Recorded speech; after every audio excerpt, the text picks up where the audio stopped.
Hey friends, this is Ian Khan here at Consensus 2025. I've got somebody with me I've been wanting to meet for a long time. Evan Auyang from Animoca is here to tell us what Animoca is doing, how things are going, and we all know who they are and what they do. Welcome to Toronto and welcome to Consensus. Thank you. I haven't been here for a while. I'm happy to be here. Excellent. So, you know what? There's so much happening and it's just way too much happening in the world. Help us understand what Animoca is working on right now.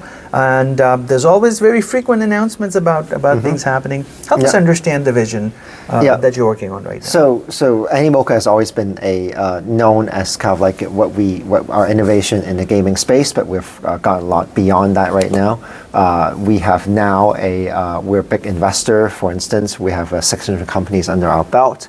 We've gone beyond gaming. We've gone to decentralized identity, reputation as well. Two of our assets, which is very interesting, would be Metaverse, which is really about building a decentralized ID layer with reputation. Basically, initially to sort of like think through how do consumers behave on airdrops, right? So if you hold, you stake, you ought to have a different reputation than if you sell right away. And of course, as you interact with the rest of the space, you should have a reputation that could be useful to you. So portable identity and all of that, right? And then there's an education initiative that we have. It's called Open Campus under the EDU token.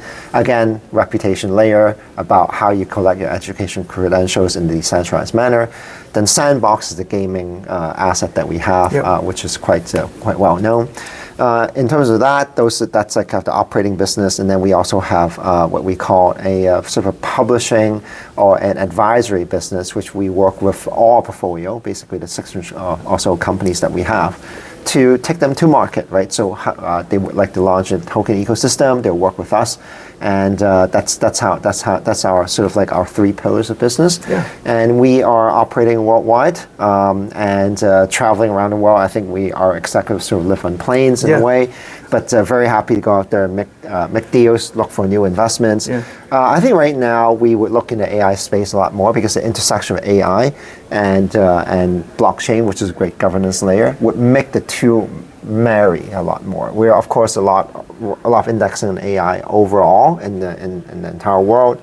But as you want to sort of decentralize data governance and all of that, we feel that the blockchain layer is very interesting for that. So we do work with Neom. Neom, which is very interesting partnership as well. They're trying to build that AI layer, and they believe in what we talked about in terms of how do you govern it in their own sovereign blockchain. So we're helping them think through the infrastructure, data infrastructure of building that. And finally, we have a joint venture with Standard Chartered Bank and Hong Kong Telecom on a stablecoin, which is regulated in Hong Kong. And this is not a US dollar stablecoin, but it begins with a Hong Kong dollar stablecoin, which is very interesting because the application of it is it's not just about crypto trading per se. It's now going to be about cross-border flows. It's going to be around like settlement and off the efficiency of 24/7. Yeah. It's great that us being based in Hong Kong, we're seeing that the government is going after the space, right, in a regulated manner. So as U.S. comes into under the new presidency, look into sort of regulating in this space, we feel that overall the development of Web3 will be better under a sort of what we call positive regulatory development. Yeah, and well, that's great. Regulations around the world are developing in different steps. You've got the Middle East, UAE, Saudi. They're doing a lot, right? They're trying to innovate at their own level. US is following, with the SEC doing all different things. How do you feel about this unevenness in global regulations development, and what can be done to kind of level the plane so that everybody could move together? What are the challenges?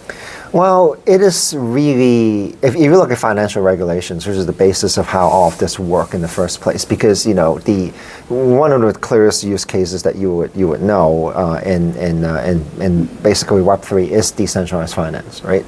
So payment rails and how does your on and off ramp and all of that touches the money system, and everybody has similar but a little bit of a different tweak to sort of each territory's financial, infrastructure and financial regulation.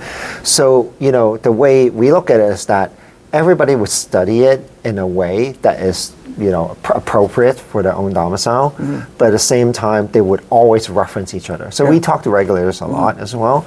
They always reference each other, go to conferences like this. In fact, there is a pretty large Hong Kong, delegation around here. And then they talk to, Dubai, by the way, it's like, pushing quite ahead because they start from sort of zero. So they think about it from the ground up, but they don't have any of that historical baggage, right? If you talk about a US or New York in particular being a financial center, you talk about London and Hong Kong, the biggest financial centers in the world, they have a lot to lose if you don't regulate it right. So they would tend to look at what am I going to protect, but they will reference each other and they would have regulatory meetings to sort of like compare notes, and then they'll regulate in a similar way. Yeah, absolutely. You mentioned NEOM, and I met Majid Mufti just last week at Milken. Yes. And we bumped into each other in just walking. Yes. And NEOM is doing a lot of different things and pushing things in a very in a direction that nobody else has done before, and so I'm really impressed by what they do. Big focus on potentially AI, potentially virtual reality, and all of that. What can you share with us around what that vision is looking like, and what you're looking at doing with them? Whatever you can tell us about it. I mean, the NEOM is a very ambitious project, and it's in multiple tranches, right? So obviously there's there's the NEOM itself, the wall itself, the line, the city, line, right? Yes. The line, and then there's